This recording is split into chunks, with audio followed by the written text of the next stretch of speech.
Saudara-saudara kaum muslimin rahimakumullah, harta adalah amanat dan akan kita pertanggungjawabkan. Allah melebihkan rizki sebagian kita dari yang lain agar kita saling tolong menolong, bantu membantu. Nabi janjikan, siapa yang meringankan beban saudaranya muslim di dunia, Allah akan meringankan bebannya di akhirat nanti. Sebuah jaminan dari baginda Nabi. Si orang yang kita bantu barangkali tidak bisa membalas, Allah yang akan membalas lewat jalan lain yang tidak pernah kita sangka-sangka.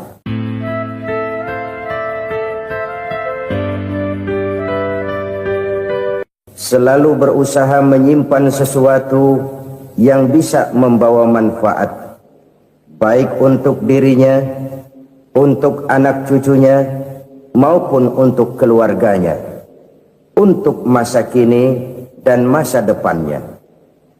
Kadang simpanan itu berbentuk uang, kadang berupa tanah, lain saat berbentuk pabrik, dan lain sebagainya. Sementara masa depan yang paling pasti adalah akhirat.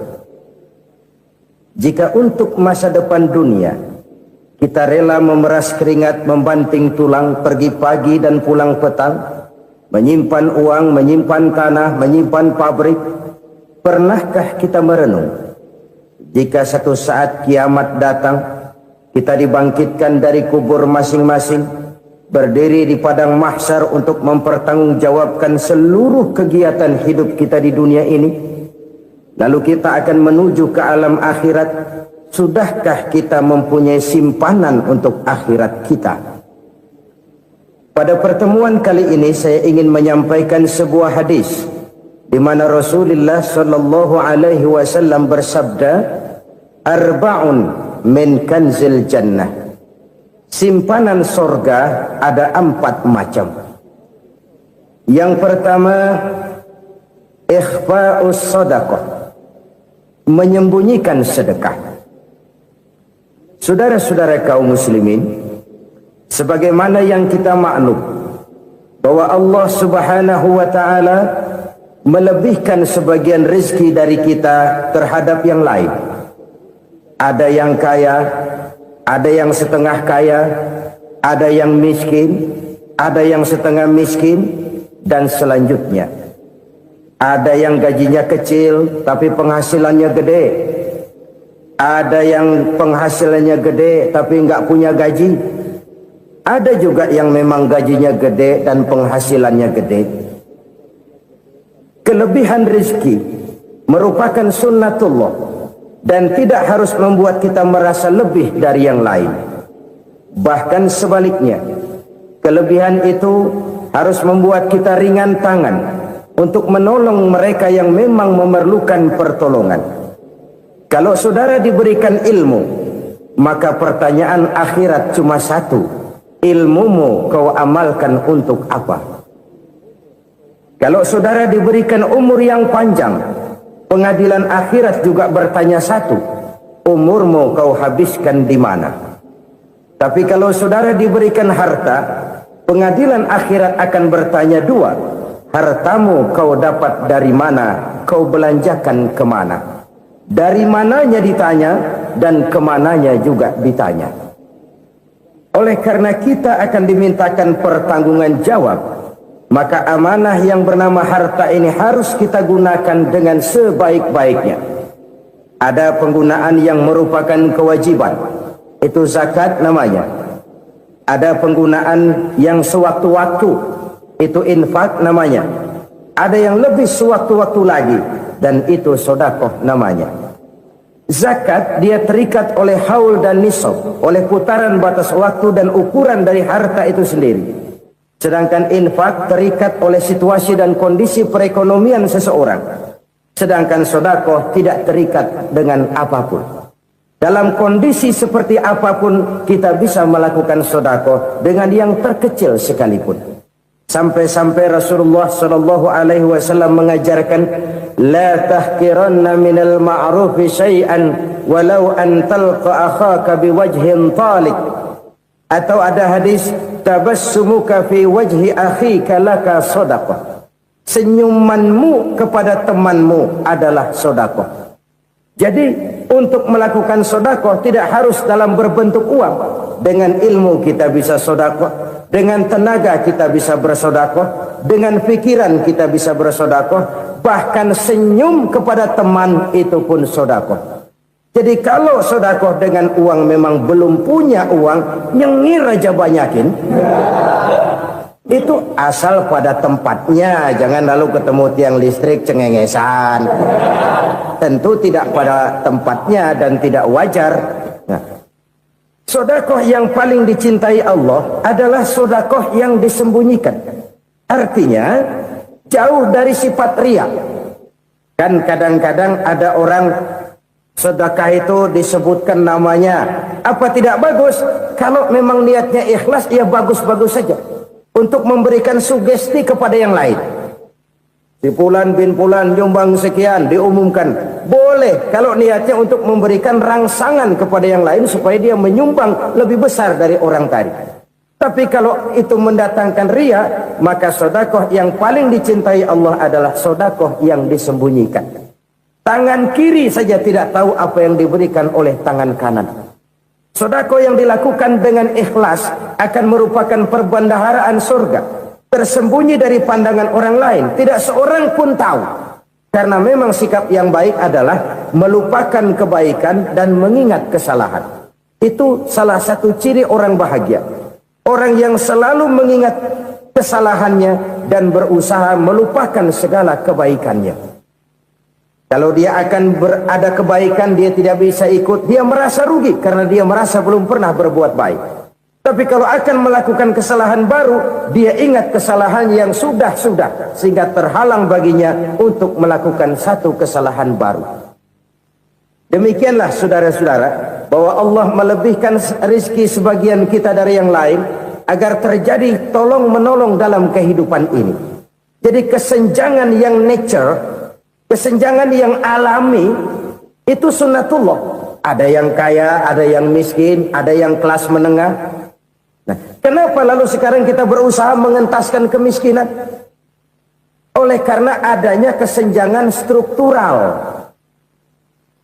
Kalau yang kaya bisa semakin kaya, kenapa yang miskin tidak bisa naik jadi ikut sedikit kaya? Sebab pada dasarnya Islam adalah agama yang sejak turunnya sudah berupaya memerangi kemiskinan. Bahkan dikatakan kemiskinan itu mendekatkan kepada kekufuran.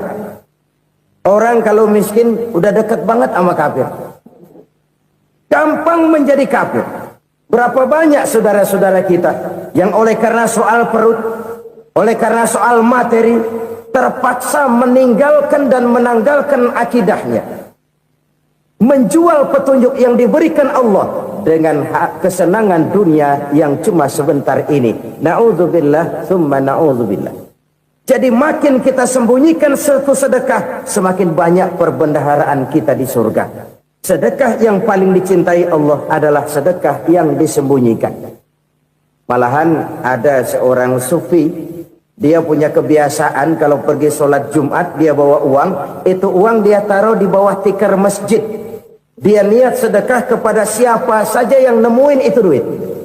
Maksudnya apa? Supaya yang nemuin nggak tahu siapa yang punya duit. Demikian dia saking ingin menyembunyikan sedekahnya. Karena sifat riya itu bisa memakan amal kita sendiri. Riya itu termasuk menyebut-nyebut kebaikan kita. Orang yang suka nepuk dada, sedikit-sedikit ngitungnya kalau nggak gua. Tuh kalau nggak gua tuh yang belah situ, kalau nggak gua, iya kalau nggak lu kenapa emang? Orang yang suka menepuk jasad, tuh biasanya memang begitu saudara-saudara. Kalau perang lagi berkecamuk, orang nggak sempat ngaku jadi pahlawan. Tapi begitu perang selesai, yang kagak kenal bedil ngaku pahlawan, mas. Itu sesuatu yang biasa. Oleh karenanya, orang-orang yang ikhlas dalam bersedekah, disembunyikannya sedekah itu Allah cinta betul. Malahan ada hadis memberikan jaminan, inna sadaqatal mar'il muslimi tazidu fil umri wa tadfa'u mitatas su'i. Sesungguhnya sedekahnya seorang mukmin tazidu fil umri, bisa menambah umur panjang, wa tadfa'u mitata su'i, dan menyelamatkan manusia dari mati secara su'ul khatimah. Jadi siapa yang kepengen panjang umur, banyaklah sedekah. Yang bosan hidup, pelit terus. Sedekah menambah panjang umur dan menyelamatkan manusia dari mati secara su'ul khatimah. Pak, katanya umur itu nggak bisa ditambah, nggak bisa dikurangin. Kapan? Kalau ajal sudah datang. Fa idza jaa ajaluhum la yastakhiruna sa'atan wa la yastaqdimun. Kalau ajal datang tidak bisa dimajukan, tidak bisa dimundurkan. Itu kalau ajal sudah datang.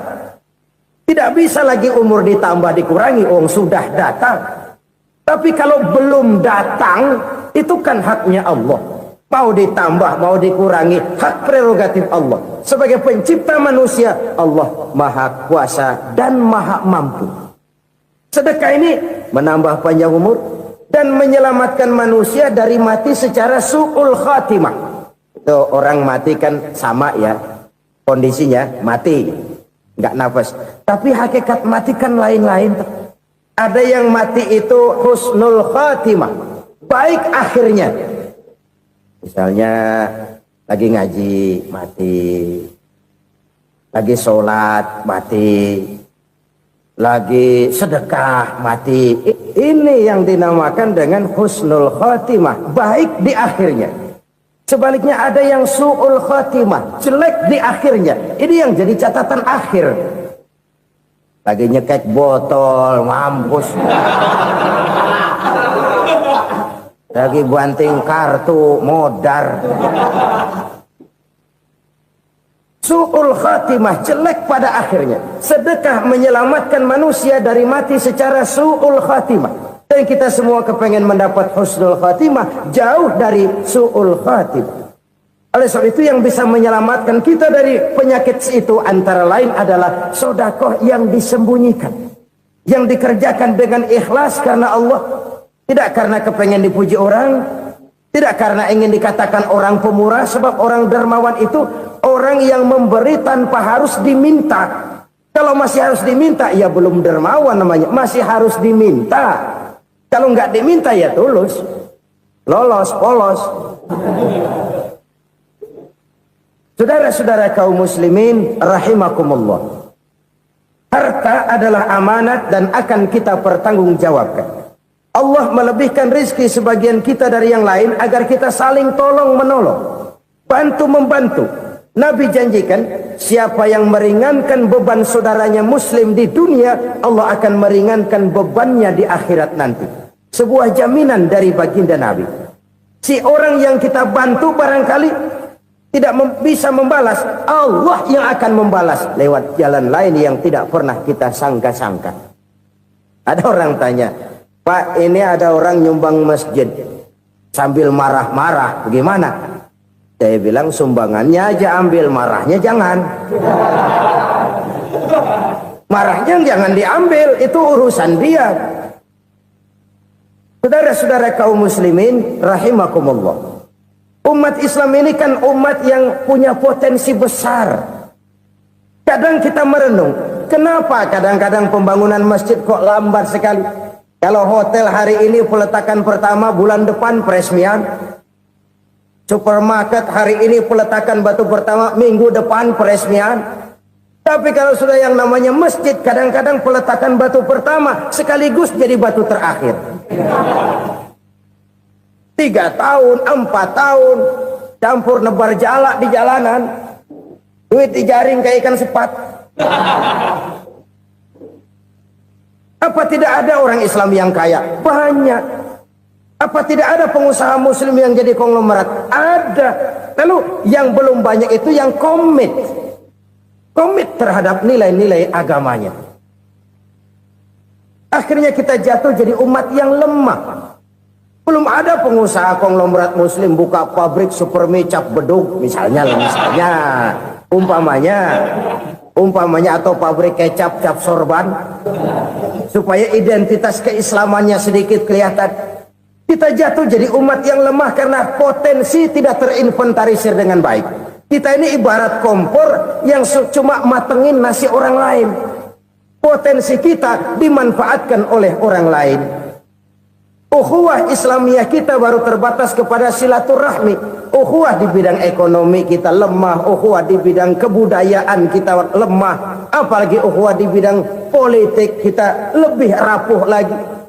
Padahal ukhuwah itu adalah totalitas kehidupan manusia, menyangkut ipolek sosbud, memerlukan nilai-nilai ukhuwah. Jadi oleh karena itu mari kita menyadari di dalam harta kita, walaupun kita yang cari pergi pagi pulang sore peras keringat banting tulang, di sana ada harta anak yatim, di sana ada hak masjid, di sana ada hak pesantren, di sana ada hak jihad. Berbahagialah seseorang apabila dia oleh Allah dijadikan keran. Keran itu menyimpan air, tapi tidak untuk dirinya, tapi disalurkannya kepada mereka yang memang memerlukannya. Saudara-saudara kaum muslimin rahimakumullah, ini yang pertama. Jadi perbendaharaan surga adalah menyembunyikan sedekah. Orang lain nggak tahu, kita pun nggak pernah ngitung-ngitung. Kita anggap lewat begitu saja, padahal itu deposit akhirat. Satu. Yang kedua, perbendaharaan surga itu apa? Wa kitmanul musibah, menyembunyikan kesulitan. Kadang orang takut menghadapi kesulitan, tapi makin kita merenung, hidup ini kan sebenarnya urusan. Takut sama urusan, ya jangan hidup. Tandanya orang hidup itu kalau punya urusan. Urusan melupakan problem, problem sering menimbulkan kesulitan. Kesulitan bukan untuk ditakuti, tapi untuk diatasi dan dicarikan jalan keluarnya. Siapa sih orangnya yang nggak pernah sulit-sulit? Makin tinggi status sosialnya, makin gede urusannya. Makin tinggi kualitas imannya, makin berat tingkat kesulitannya. Cuma memang yang namanya enak itu seperti pelangi. Biang lala itu nggak pernah di atas kepala kita, di atas kepala orang melulu. Lo sih enak lo, kata kita. Dia juga bilang yang enak kan lo. Pelangi itu nggak pernah di atas kepala kita. Kata tukang beca, aduh enak ya naik Mercy. Kata tukang beca, apa yang di dalam mobil Mercy? Aduh enak bener tukang beca, di jok ngeringkuk ngorok pulas bener. Saya kamar pakai AC sejuk, tempat tidur sutra empuk, alga spring bed, kulak kulik nggak bisa pulas kalau belum minum Valium, belum tidur. Enak bener tukang beca, di jok ngorok nggak tahu wetan kulon. Si tukang beca bilang yang di Mercy enak, yang di Mercy bilang tukang beca enak. Inilah enak, nggak pernah di atas kepala kita, di atas kepala orang lain melulu enak itu. Nah saudara-saudara, yang merupakan perbendaharaan surga itu orang yang bisa menyembunyikan kesulitan, baik pribadi ataupun rumah tangga. Nih terutama rumah tangga yang jadi soalnya. Kadang-kadang kita ini kalau senang, sebaliknya kalau senang kita diam, kalem aja, cuek. Banyak banget duit kita bawaan, diam aja udah. Malah ketemu orang takut. Tapi begitu susah, sekampung tahu. Padahal Nabi mengajarkan perbendaharaan surga itu menyembunyikan musibah, menyembunyikan kesulitan. Kalau enak, cerita sama orang-orang. Kalau nggak enak, rasain sendiri, tekan sendiri, atasin sendiri. Kita kan sebaliknya, senang kita diam, asal lagi susah, paling tidak kita nyari teman buat cerita kesusahan. Siapa orangnya yang nggak pernah susah? Cuma soalnya bagaimana kita mengatasi kesusahan itu sendiri. Begitu juga misalnya kalau orang sudah berumah tangga, itu orang tuanya harus menjadi tempat dia cerita yang enak-enak saja. Yang nggak enak rasain berdua, selesaikan berdua, atasin berdua. Jangan dibalik. Asal senang diam, giliran susah aja. Maknya laporan. Terbalik. Bisa menjaga security informasi. Maka nama bayam keluar diam, malah seluitan. Enak amat lo makan daging ayam. Security informasi.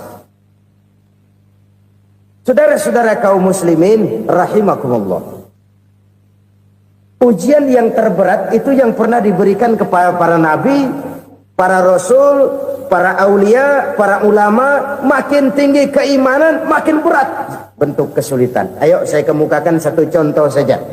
Ada seorang nabi yang kaya, nabi kaya, namanya Nabi Ayub. Iblis kalau orang begini kan keki, ibadahnya rajin, kaya. Nih yang kayak begini susah digodain. Kalau ibadahnya rajin, miskin, kali bisa disogok. Sini imannya mantap, ibadahnya rajin, kaya, nabi lagi. Oh, tapi namanya iblis nggak kurang akal. Laporan, Tuhan, kenapa Les? Ya ini bahasa saya, bahasa Qurannya sih nggak gitu.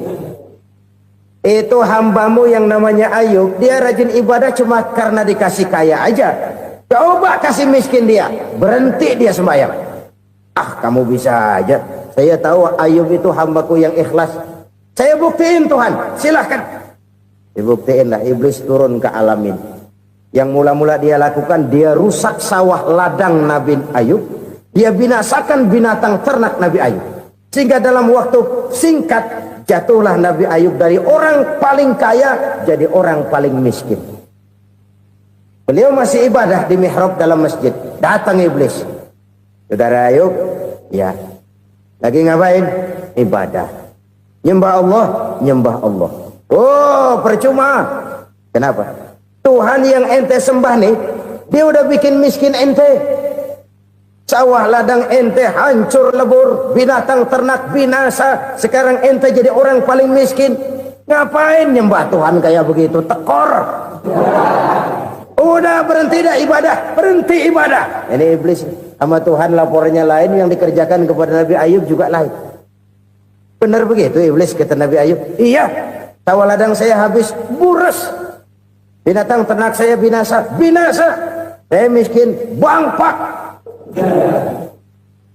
Apa jawab Nabi Ayub? Bukan innalillahi, ini hebat. Alhamdulillahillazi a'tani wa akhza minni. Segala puji bagi Allah yang telah memberikan harta kepada saya dan sekarang mengambilnya lagi. Alhamdulillah. Allah yang ngasih, Allah yang ambil. Itu mah urusan Allah. Iblis cuman ibadah jalan terus, sujud lagi Nabi Ayub. Iblis seleher gondok banget. Dasar Nabi nggak mempan dia apa-apain. Miskin malah alhamdulillah. Allah yang ngasih, Allah yang ngambil. Jadi kalau kita tidak komit, kita tidak terikat kepada kaya, miskin, senang, susah, apa yang bisa bikin kita susah? Jadikan kekayaan, kemiskinan, jadikan senang, susah sebagai anak buah yang bisa kita atur. Jangan kekayaan ngatur kita, jangan kemiskinan ngatur kita. Kita yang harus mengatur mereka. Senang, susah, kaya, miskin, bahagia, sengsara, jadikan itu anak buah yang bisa kita atur. Kalau sekarang kita kaya, lain saat boleh jadi kita miskin, semiskin-miskinnya. Allah yang ngasih, Allah yang ngambil. Tenaga mana yang bisa menghalangi? Ibadah jalan terus. Iblis makin gondok. Dasar Nabi loh. Akhirnya apa? Nabi Ayub dikerjain, diberikan penyakit. Demikian fatal penyakitnya. Bayangin, udah miskin sakit. Masya Allah. Miskin sakit. Sakitnya nggak lama, kira-kira 16 tahun. Istrinya 3, 2 mental minta ceraiin. Ngerawatin laki bengek begini. Senang belum tentu, susah udah pasti nih. Cerai aja, cerai dah. Cerai. Tinggal satu Siti Rahmah yang setia menemani beliau. Sesetia-setianya hati perempuan.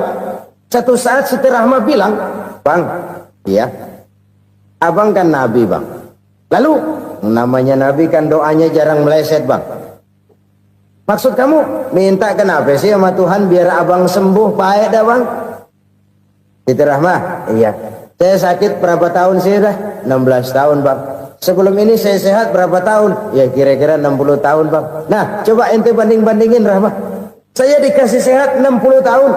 dikasih sakit 16 tahun, sudah nggak sabar mau doa kepada Allah minta sembuh. Saya malu kepada Allah. Diuji dengan yang luar biasa seperti ini, tidak mengganggu stabilitas kehambaannya. Dia tetap menghamba kepada Allah Subhanahu wa ta'ala. Saudara-saudara kaum muslimin rahimakumullah, kunci menghadapi kesulitan itu apa? Allah jelaskan dalam satu ayat, wa basyiris sabirin alladzina iza asabathum musibah qalu inna lillahi wa inna ilaihi raji'un. Gembirakan orang-orang yang sabar. Siapa mereka itu? Yang apabila mendapat musibah mereka kembali kepada keyakinan dasar, segalanya dari Allah dan segalanya akan kembali kepada Allah. Ini konsepsi dasar dari sikap muslim dalam menghadapi berbagai kesulitan. Segalanya dari Allah, segalanya akan kembali kepada Allah. Kalau ini sudah kondisi dasarnya, maka kita akan lapang menghadapi kenyataan bagaimanapun pahitnya. Apakah itu namanya miskin, apakah itu namanya sakit, bahkan maut sekalipun. Segalanya dari Allah, segalanya akan kembali kepada Allah. Ini sikap hidup, bukan sekedar ucapan. Kita kadang-kadang menjadikannya sebagai ucapan. Mulutnya sih nggak berhenti, innalillahi wa inna ilaihi raji'un, tapi nangisnya terus gerung-gerungan.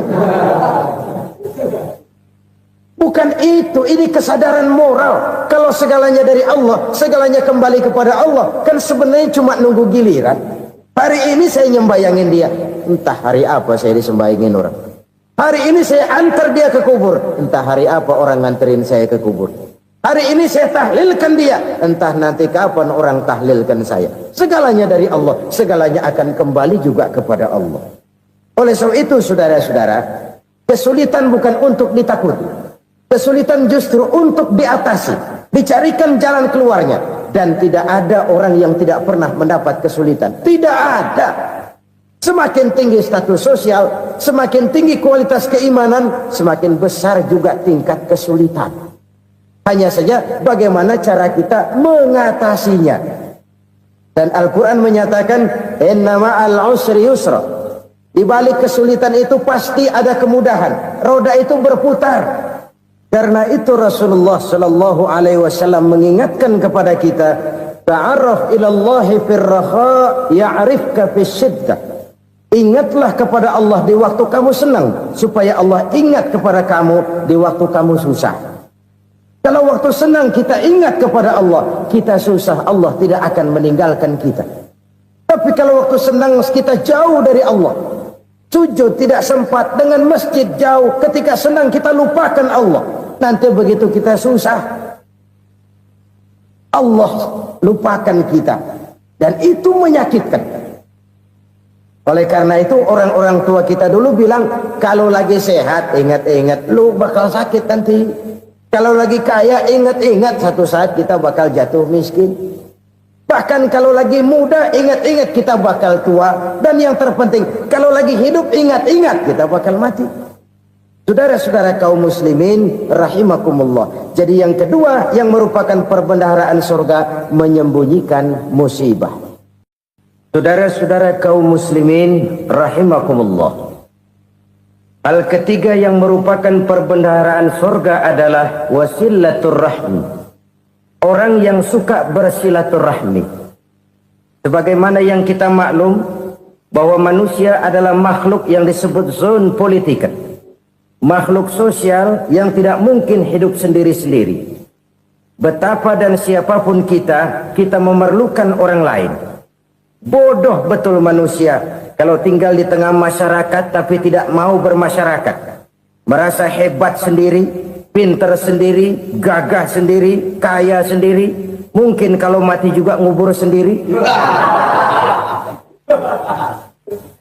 Jangankan kita di sini, di sorga saja Nabi Adam waktu sendirian bengong melulu, ngondar mandir. Allah tegur dam sepi dam.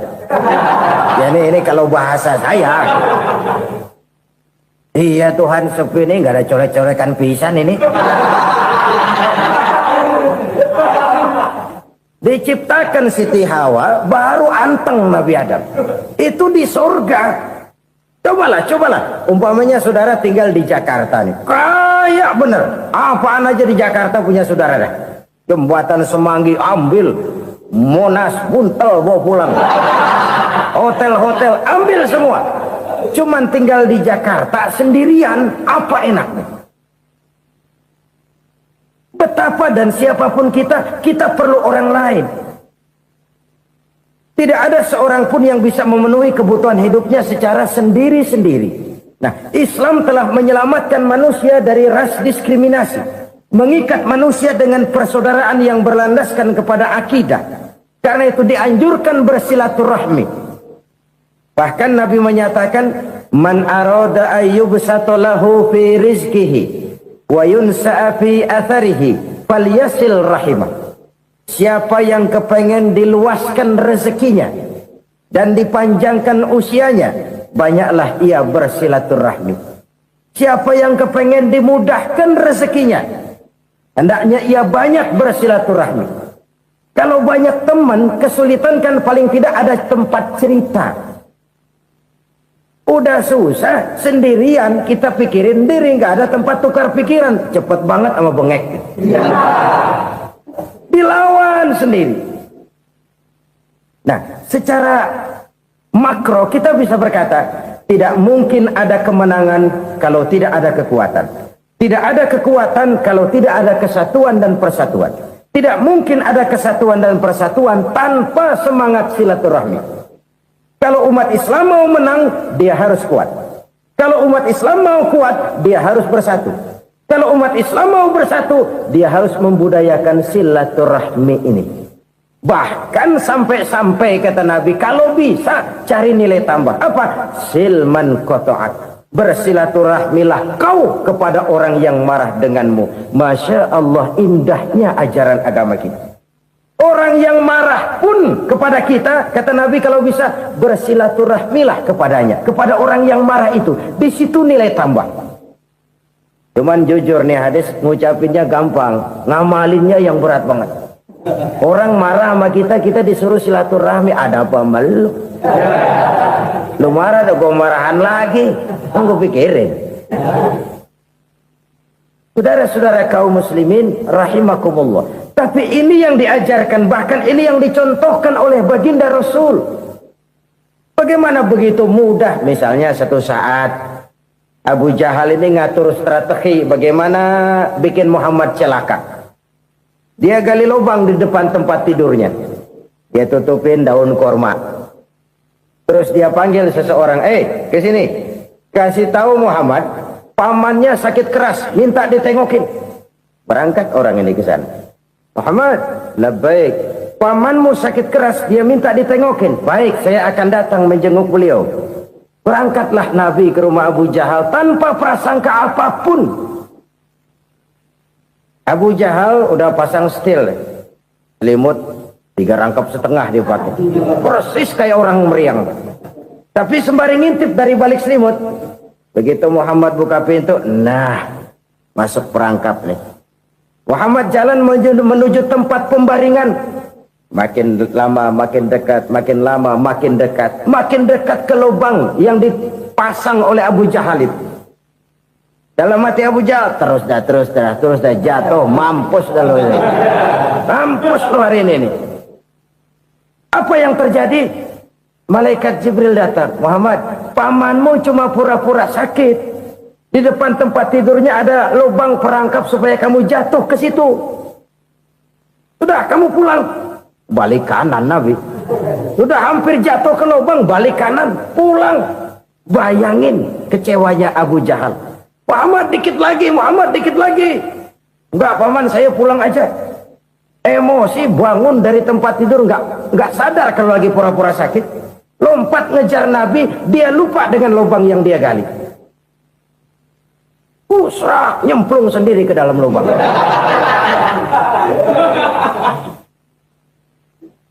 Nabi terus berlalu. Ini terjadi keanehan. Jatuh ke lubang yang dia gali itu sebenarnya nggak terlalu dalam ya, antara 3-4 meteran lah. Tolong saya jatuh ke lubang ini. Datanglah pelayan-pelayannya itu. Angkat saya dari sini. Oh, yang ngulurin tambang. Satu gulung belum juga nyampe itu tambah. Kurang beli lagi ke warung. Sambung ulur lagi enggak juga bisa sampai. Wah ini kerjaan Muhammad ini. Tolong siapa salah seorang kamu ke rumah Muhammad, kasih tahu encangnya kecebur. Minta ditolongin. Sampaikan kepada Rasul. Kenapa? Pamanmu jatuh ke lubang, Muhammad minta tolong diangkatin. Tambang udah nyambung-nyambung nggak nyampe juga. Ya nanti saya datang saya tolong. Coba. Nyata-nyata orang berniat jahat mau mencelakakan dia. Datang dia menolong. Ini yang disebut air tuba dibalas air susu ya ini. Bukan sebaliknya. Air tuba dibalas air susu. Paman, kecebur ya? Iya Muhammad, tolong ini.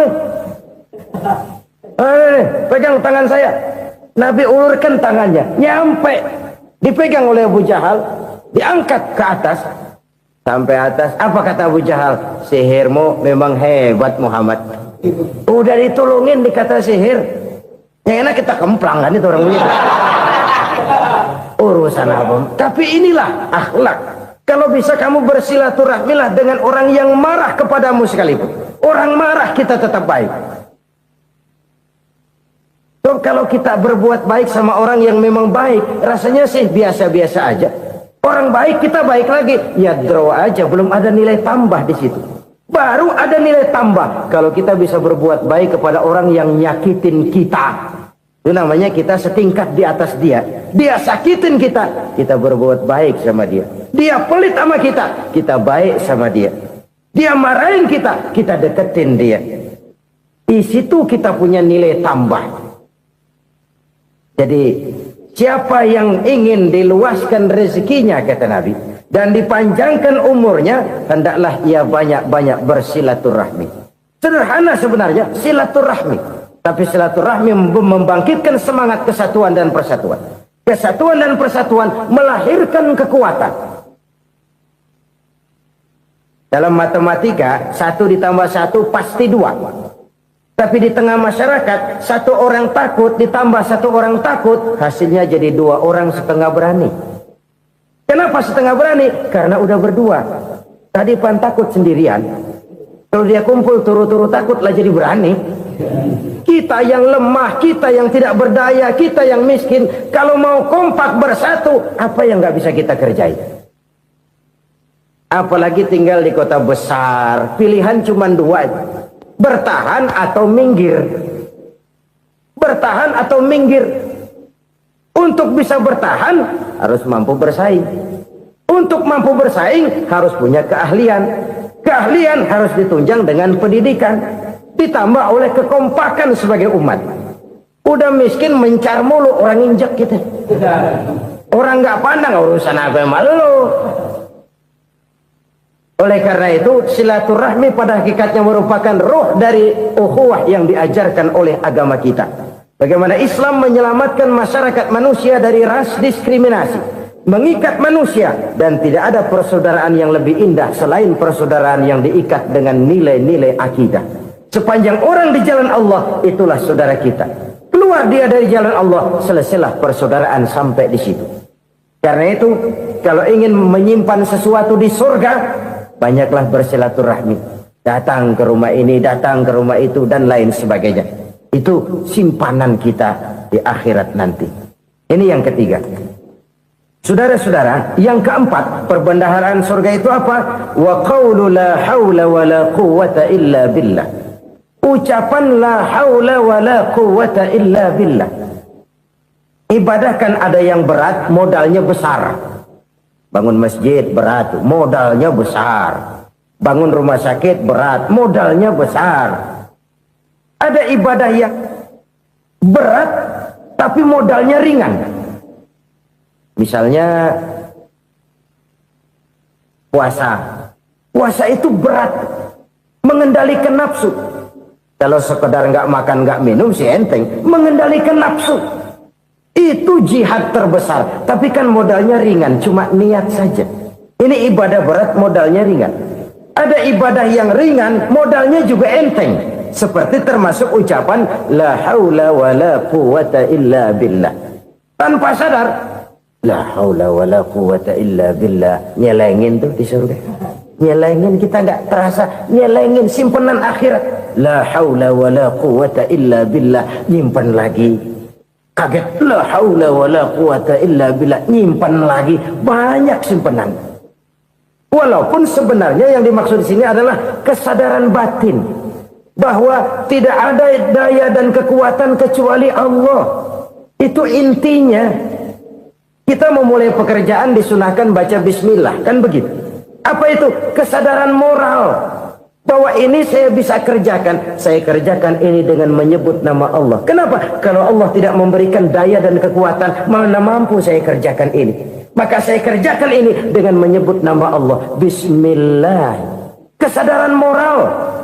Manusia hanya wajib berusaha, tapi nggak pernah wajib berhasil. Banyak hal-hal yang kalau kita renungkan secara rasio nggak mungkin, tapi jadi kenyataan. La haula wala quwata illa billah. Tidak ada daya dan kekuatan kecuali bagi Allah semata-mata. Kesadaran moral akan kelemahan dan keterbatasan makhluk bernama manusia. Kadang kita kagum dengan otak, tapi kita sering lupa sama yang bikin otak. Padahal bagaimanapun hebatnya otak, yang bikin otak pasti lebih hebat dari otak. Nggak percaya, silahkan otak-otakan. Inilah kecenderungan. Kita kagum dengan pesawat-pesawat mutakhir, bukan main, besi gede banget terbang itu. Alangkah hebatnya. Lalu apa yang bikin otak tidak lebih hebat dari itu semua? Kita puji laut. Apa yang bikin laut tidak lebih hebat dari laut itu? La haula wa la quwata illa billah. Tidak ada daya dan kekuatan kecuali Allah. Apa yang bisa kita lakukan? Kalau tidak karena daya dan kemampuan yang diberikan oleh Allah kepada kita. Lahirlah sikap tawadu, rendah hati. Tidak melonjak menjadi angkuh dan sombong. Sadar akan kelemahan dan keterbatasan diri. Sebagai makhluk yang diciptakan oleh Allah Subhanahu wa ta'ala. Jadi satu sisi ini ucapan yang berpahala, la haula, jadi wiridan. Pada sisi lain ini kesadaran moral, sikap mental, kesadaran batin, bahwa yang punya daya dan kekuatan itu cuma Allah. Kita nggak pantas untuk sombong, sebab sombong itu pakaiannya Allah. Kita nggak sedang pakai pakaian Allah, kegedean. Dan makin kita renungi, makin terbentur. Apa sih yang bisa kita sombongin? Kita mau sombong apa? Kaya? Pintar? Itu kan semua relatif. Di atas langit masih ada langit lagi. Jadi oleh karenanya, marilah kita menyadari. Manusia hanya wajib berusaha, tapi tidak pernah wajib berhasil.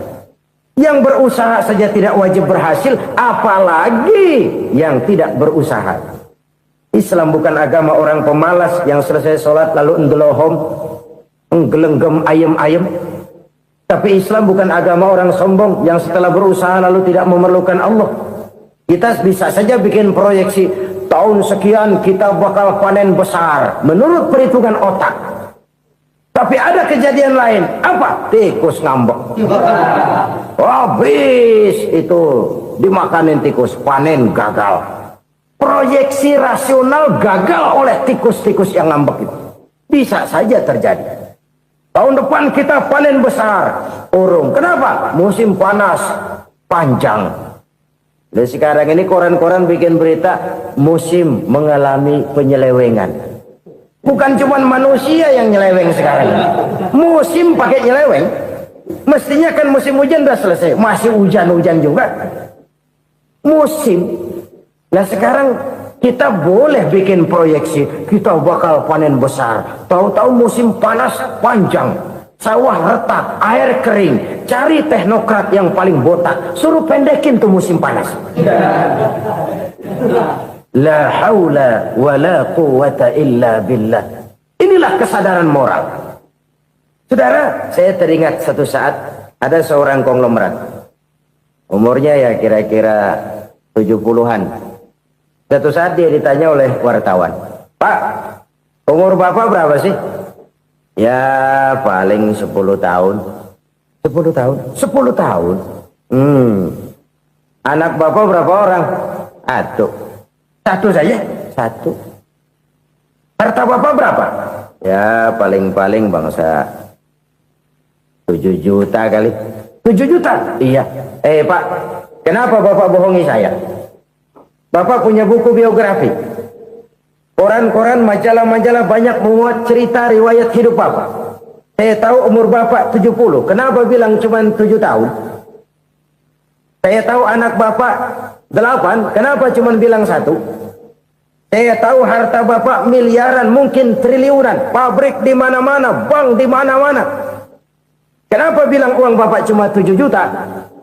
Nah, kata si konglomerat tadi, kamu benar nak, kamu benar. Umur saya kalau jumlahnya memang 70 nak. Cuman ingat-ingat saya, baru 7 tahun terakhir ini saya sujud. Baru 7 tahun terakhir ini saya berusaha dekat dengan Allah. Saya laksanakan perintahnya, saya jauhi larangannya. 7 tahun inilah rasanya yang ada nilainya di hadapan Allah. Yang 63 tahun matong, kelabu, kelem umur gue. Habis untuk maksiat, untuk munkarat. Maka ketika ditanya tadi, umur saya 7 tahun itu. Oh begitu Pak. Oh iya. Lalu anak Pak. Anak bapak kan 8. Kenapa bilang cuma 1? Nah, kalau jumlah hitungannya memang anak saya 8. Tapi dari 8 orang ini rasanya cuma 1 nih. Yang bakal jadi buah hati, belahan jantung. Pelanjut cerita, penerus sejarah. Bakal jadi anak soleh yang akan mendoakan saya. Cuma 1 rasanya anak saya ini yang bakal jadi buah hati saya. Besar-besaran saya. Yang akan mendoakan di kubur saya. Yang akan mendoakan di akhirat saya. Yang 7 orang mana? Masya Allah, yang atu tenggeng, yang atu nyekek botol ngolo, yang atu nggak karu-karuan.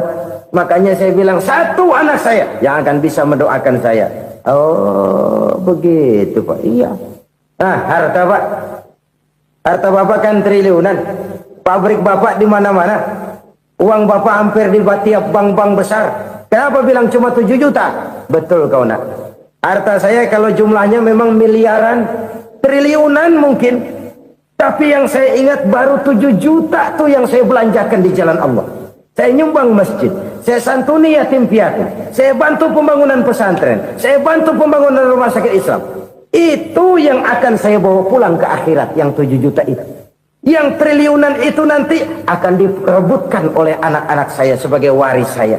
Jadi harta saya 7 juta itu yang bakal nemenin saya di akhirat. Yang akan saya bawa pulang jadi teman saya.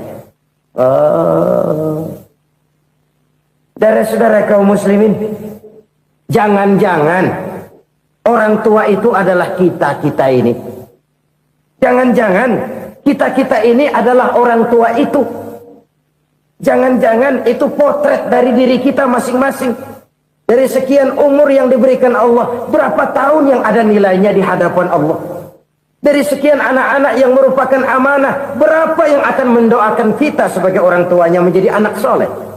Dari sekian banyak harta yang diberikan Allah, berapa yang akan kita bawa pulang menghadapnya nanti, yang kita belanjakan di jalan Allah? Ini sebuah potret kehidupan. Karena itu kita kembali kepada la haula wa la quwwata illa billah.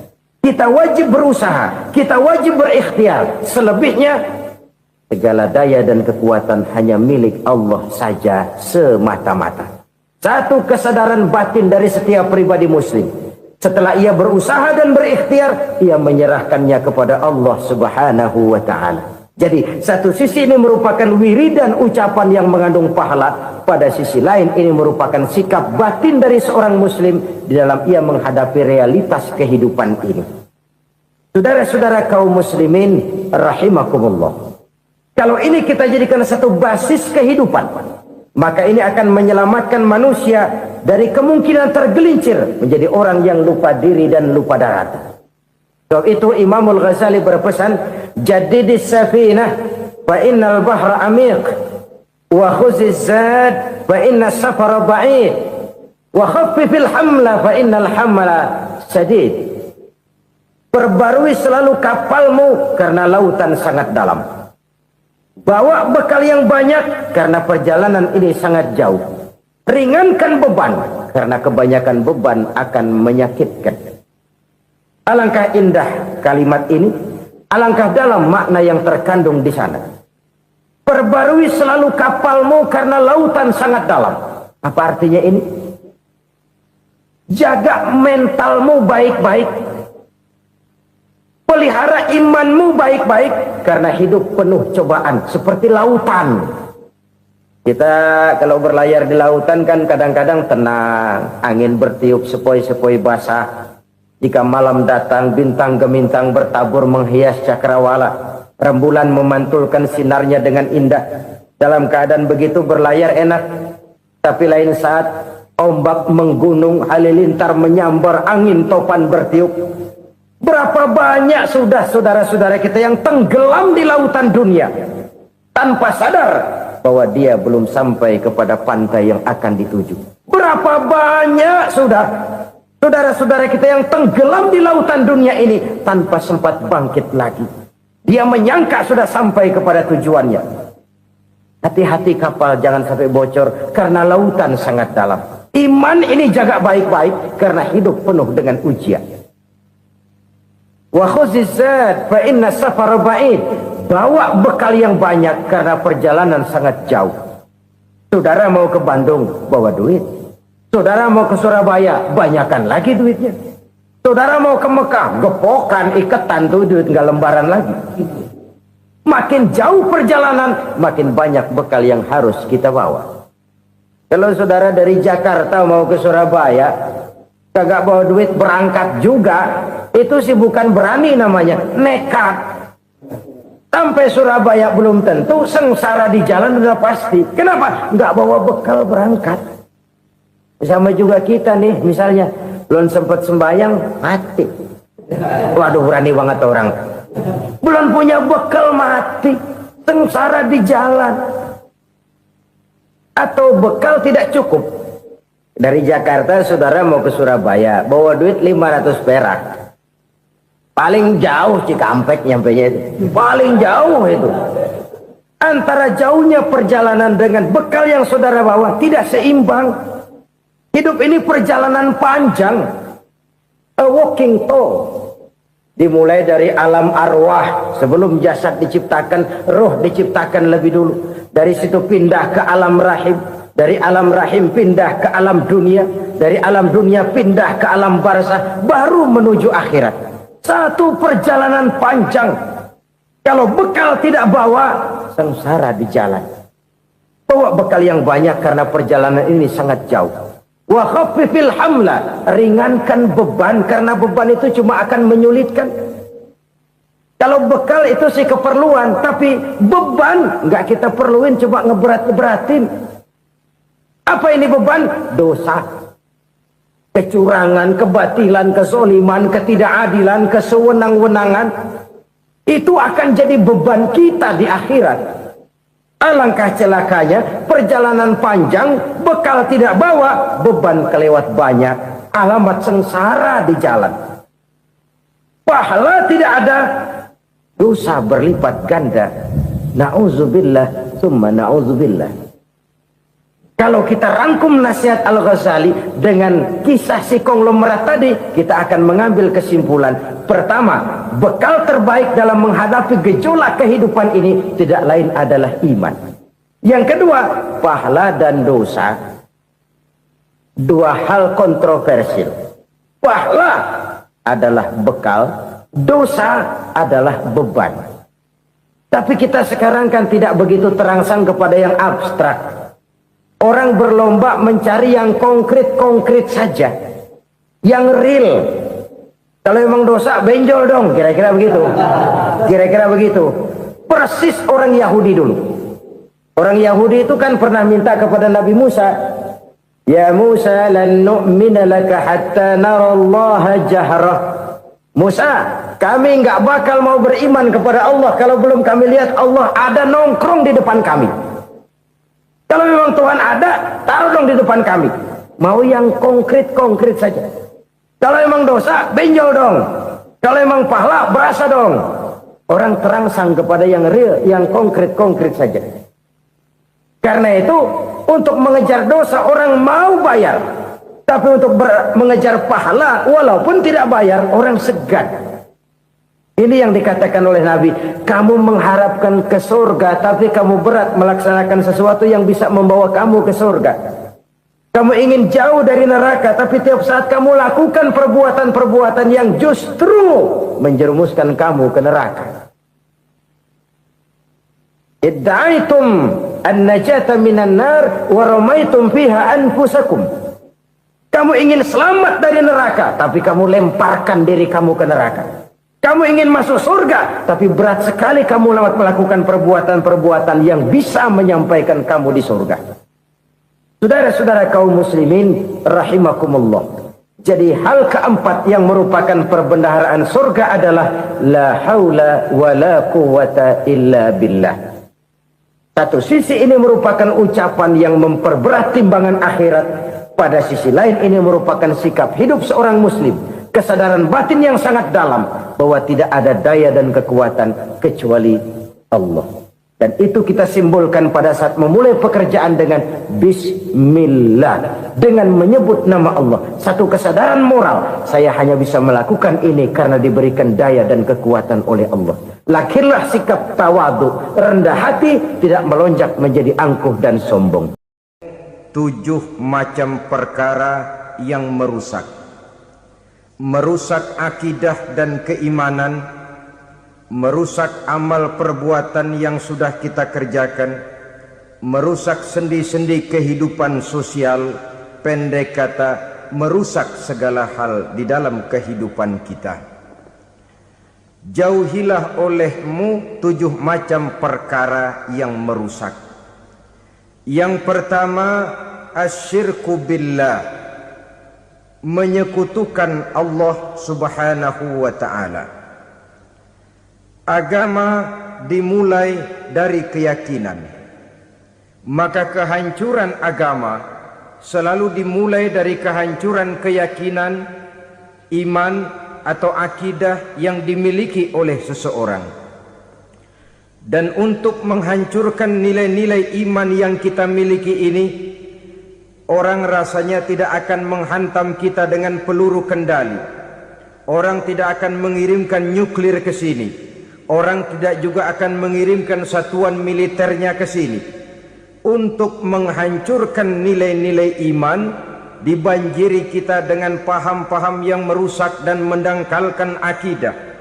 Baik ia bernama materialisme, baik ia bernama sekularisme, baik ia bernama banjirnya maksiat dan munkarat, baik ia bernama banjirnya peradaban dan kebudayaan yang menghancurkan moral daripada anak-anak kita, sedikit demi sedikit melenturkan dan melunturkan nilai-nilai keimanan kita, untuk kemudian pada waktunya nilai iman itu akan bertukar dan berganti menjadi nilai syirik kepada Allah subhanahu wa ta'ala.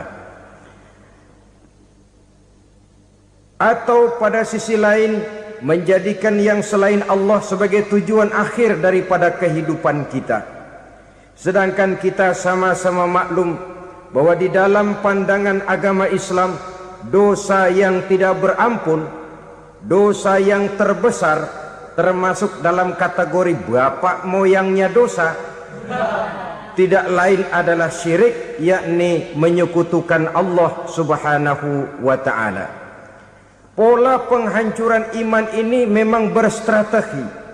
Ditawarkan kita kepada paham materialisme, paham kebendaan, di mana otak menempati urutan sebagai ranking pertama, Tuhan jatuh pada urutan kedua. Lalu menyusul kepada paham sekularisme, Allah dipisahkan dari seluruh kegiatan hidup ini, untuk pada gilirannya menjadikan yang selain Allah sebagai tujuan akhir daripada seluruh kegiatan hidup kita. Oleh karenanya, kewajiban menjaga nilai-nilai iman ini merupakan kewajiban yang mulia tetapi berat. Tidak hanya untuk kita, tetapi juga bagaimana mewariskannya kepada anak-anak kita, generasi yang akan datang. Orang-orang tua bijaksana yang diceritakan di dalam Al-Quran Kalau sudah berpikir tentang anak-anaknya, pertanyaan yang paling mereka risaukan ialah ma ta'buduna min ba'di. Anakku, kalau pada satu saat aku, ayahmu sudah tidak ada lagi di dunia ini, meninggalkan kamu semua, ma ta'buduna min ba'di, apa yang akan kamu sembah nak? Jikalau sekarang ayahmu masih mau ke masjid, masih mau melakukan ruku' dan sujud, masih beribadah menyembah Allah Subhanahu wa taala, kalau orang tuamu sudah tidak ada, ma ta'buduna min ba'di, masihkah engkau mau datang ke masjid? Masihkah engkau mau ruku' dan sujud? Masihkah engkau mau menyembah Allah Subhanahu wa taala? Pertanyaan ini yang dipikirkan oleh Nabi Yakub kepada putra-putranya. Pertanyaan ini yang diteruskan oleh Nabi Ibrahim kepada anak-anaknya. Pertanyaan ini yang diwariskan oleh generasi ulama salafus saleh kepada para generasi berikutnya. Bagaimana kita generasi sekarang? Kita orang-orang tua sekarang bukan berfikir ma ta'buduna min ba'di, malah yang kita fikirkan ma ta'kuluna min ba'di. Kalau bapak tidak ada nanti kamu makan apa nak? Perkara kamu nyembah apa, urusan nomor 18. Yang penting kamu nanti hidup bisa makan nak. Maka kita sibuk mewariskan harta kepada anak-anak kita. Kita sibuk mewariskan kebun dan tanah kepada anak-anak kita. Kita sibuk mewariskan pabrik kepada anak-anak kita, sementara kita lupa mewariskan intan yang paling mahal, mewariskan mutiara yang paling berharga, yaitu nilai iman kepada Allah Subhanahu wa taala. Alangkah baiknya apabila warisan harta, warisan tanah dan kebun, warisan rumah dan pabrik didasari lebih dahulu dengan mewariskan nilai iman kepada Allah Subhanahu wa taala. Sebagai orang-orang tua, kita boleh bersedih kalau anak kita tidak mengerti komputer. Kita boleh bersedih kalau anak kita tidak mengerti matematika. Kita boleh bersedih kalau anak kita tidak mengerti bahasa Inggris. Tapi sewajarnya lebih bersedihlah kita orang tua jikalau mempunyai anak yang tidak kenal Allah sebagai Tuhannya, yang kemudian tidak mau rukuk dan sujud kepada Allah Tuhannya. Itulah kemalangan yang paling malang bila kita meninggalkan generasi yang tidak bertauhid kepada Allah Subhanahu wa taala. Betapapun anak kita tidak ngerti komputer, saudara, paling-paling kerugiannya cuma kerugian dunia. Masuk dia ke alam barzakh, munkar nakir tidak akan sempat tanya kau belajar komputer apa tidak. Kumpul dia di padang mahsyar, malaikat juga tidak akan tanya matematikamu nilainya berapa. Yang ditanya kau kenal Allah, kau rukuk dan sujud kepadanya, kau pernah datang ke masjid. Oleh karena itu sekali lagi, menjaga nilai iman tidak hanya untuk kita, tetapi juga mewariskannya kepada anak-anak kita, generasi yang akan datang. Sungguh kemalangan yang paling besar apabila kita meninggalkan anak-anak kita. Mereka kita tinggalkan lemah ekonominya, itu tidak baik. Mereka kita tinggalkan lemah otaknya, itu pun akan membuat mereka tertinggal oleh yang lain. Tapi yang paling celaka, jikalau kita tinggalkan mereka dalam kondisi lemah imannya, rapuh akidahnya, tidak baik dan tidak betul keyakinan hidupnya. Oleh karena itu Nabi berpesan, jauhilah 7 perkara yang merusak. Yang pertama, syirik kepada Allah Subhanahu wa taala. Menyekutukan Allah baik dalam ucapan, dalam keyakinan ataupun dalam perbuatan. Ini perkara pertama yang termasuk 7 perusak besar di dalam kehidupan. Kalau sudah jatuh kita ke lembah syirik, bagaimanapun banyak kebaikan yang kita kerjakan, berjiwa sosial, bertangan pemurah, gemar menolong orang lain, kalau memang dasarnya syirik, maka seluruh kebaikan kita akan hancur, tidak akan ada nilainya dalam pandangan Allah Subhanahu wa taala. Dalam pandangan manusia, mungkin kita dicatat sebagai orang sosial, gemar menolong orang lain, tidak berpangku tangan melihat orang yang mendapat kesulitan, tapi oleh karena dasarnya syirik, dasarnya tidak mentauhidkan Allah, maka seluruh nilai kebaikan yang kita kerjakan tidak akan ada nilainya dalam pandangan Allah Subhanahu wa ta'ala. Maka jagalah iman kita jangan sampai dihinggapi penyakit syirik yang bagaimana kecilnya sekalipun. Sekali lagi, baik syirik dalam bentuk ucapan, syirik dalam bentuk keyakinan, sampai kepada syirik dalam bentuk perbuatan, kita berhindar kepada sifat-sifat yang sedemikian itu. Karena apa? Dalam satu ayat Quran Allah Subhanahu wa ta'ala menjelaskan, innallaha la yaghfiru ayyushraka bih wa yaghfiru ma duna dzalika liman yasha.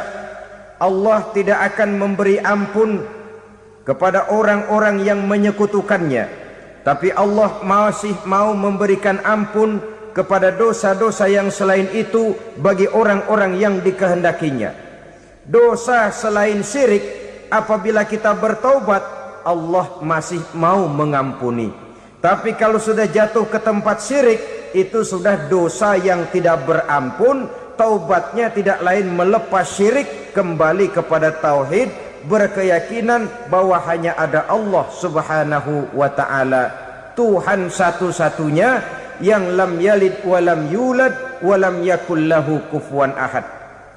Tidak beranak, tidak pula diperanakkan, dan tidak satupun yang dapat menyerupai Tuhan Allah Subhanahu wa ta'ala. Saudara-saudara kaum muslimin rahimakumullah, bahwa kita di zaman sekarang memang tidak menyembah berhala, ya. Bahwa kita tidak berterang-terangan mengatakan Tuhan lebih dari satu, memang. Bahwa kita tidak berkeyakinan Tuhan itu punya anak atau diperanakkan, tentu. Tapi dalam perbuatan dan i'tiqad, kita kadang-kadang jatuh tanpa kita sadari ke tempat yang bernama syirik ini. Oleh karenanya, di zaman di mana teknologi makin canggih, di mana kemajuan pembangunan makin menjangkau berbagai aspek kehidupan, diperlukan keseimbangan antara kemajuan fisik material dengan kemajuan mental spiritual. Apabila tidak ada keseimbangan yang terwujud, tentulah kepincangan yang diawali dengan pincangnya cara kita berpikir, sehingga pada akhirnya akan mengarah kepada pincangnya cara kita berbuat dan bertindak di dalam kehidupan kita.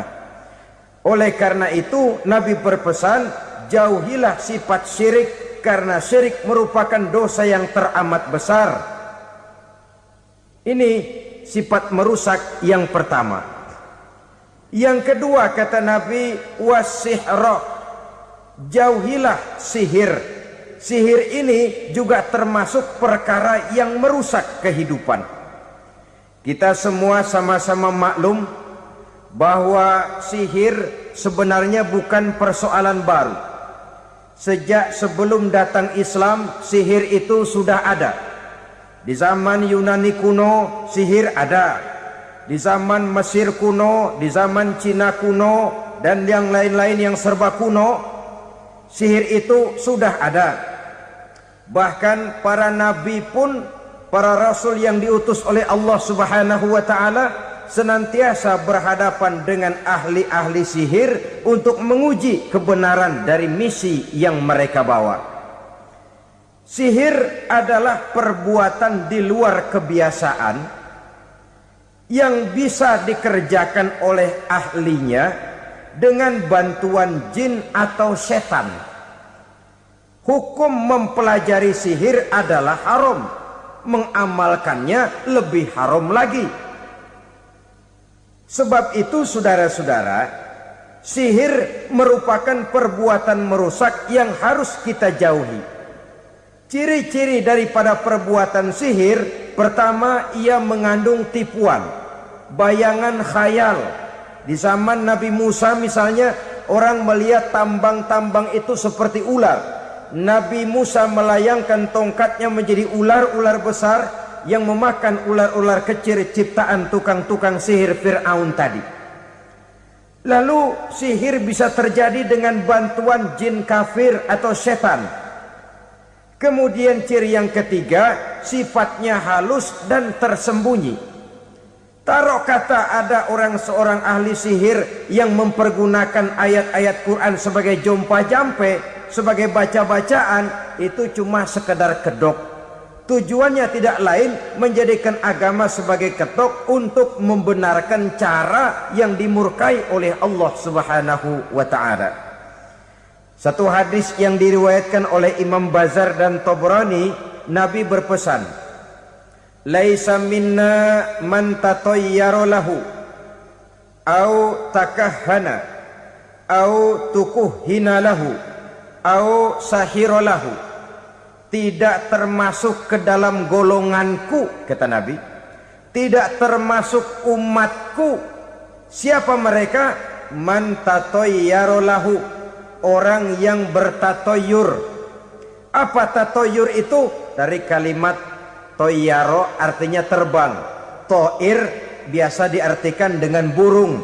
Tatoyaro percaya kepada suara-suara burung. Man tatayyara lahu, mempercayai, meyakini dengan benar-benar kepada suara beburungan. Kan suka ada itu, nah bunyi burung tuh, maling liwat. Maling liwat. Burung bunyi, maling liwat. Itu termasuk tatayyara lahu, percaya kepada suara burung. Kan aneh kalau suara orang nggak dipercaya, suara burung malah dipercaya. Ada ustadz ceramah, kiai ngaji, nggak mau didengerin, burung dengerin bener. Nah, suaranya dari sebelah mana? Belah kulon. Nah, itu tandanya ano. Habis dihitung-hitung. Itu termasuk tatayyara lahu. Au takahana, atau bertenung, au tukuhina, atau minta ditenungkan, au sahirolahu, atau melakukan perbuatan sihir atau minta disihirkan. Laisa minna, tidak termasuk ke dalam golonganku, kata Nabi. Sehingga dengan demikian saudara-saudara, menghadapi sihir dengan sihir sekalipun termasuk perbuatan yang tidak diajarkan oleh agama. Kita kan mempelajari sihir untuk jaga diri. Tidak apa-apa, yang dilarang mengamalkannya, dilarang juga mempelajarinya. Sebab orang kalau sudah mengetahui, biasanya lalu terangsang untuk mencoba. Kalau percobaannya berhasil, biasanya terangsang untuk coba lagi dan coba lagi. Pada akhirnya ketagihan, lalu beralih menjadi profesi, apalagi itu nanti bisa mendatangkan hasil uang. Saudara-saudara kaum muslimin rahimakumullah, kita manusia makhluk nyata, kita hidup di alam nyata, terikat oleh sunnatullah, causality. Oleh karenanya bagi kita keyakinan yang penuh, keikhlasan di dalam bertuhankan Allah, penyerahan diri sepenuhnya hanya kepadanya, itu sudah merupakan obat penangkal yang sangat ampuh agar kita tidak terkena penyakit-penyakit yang dibuat oleh setan dan para pembantunya.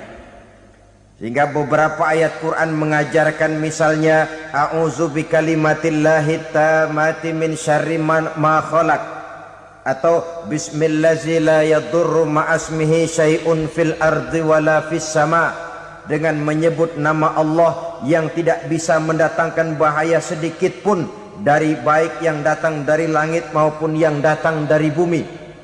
Jiwa yang kosong dari keyakinan yang penuh kepada Allah, jiwa yang penuh was-was dan ragu-ragu, itu yang mudah terserang oleh penyakit-penyakit yang dikerjakan oleh para tukang-tukang sihir, yaitu oleh setan dan seluruh para pembantunya. Kemudian hadis kedua yang diriwayatkan oleh Imam Ibnu Hibban, Nabi bersabda, la yadkhulul jannata mudminu khamrin wala mu'minu bisihrin wala qati'u rahmin. Tidak masuk surga. Ini Nabi yang bilang, tidak masuk surga Siapa itu? Pertama, mudminu khamrin, orang yang berkekalan dalam mabuk. Selalu mudminun itu sudah menjadi perbuatan rutinnya, tidak kapok-kapoknya, teler seumur hidup. Mudminu khamrin, tidak masuk surga orang yang selalu bermabuk-mabukan.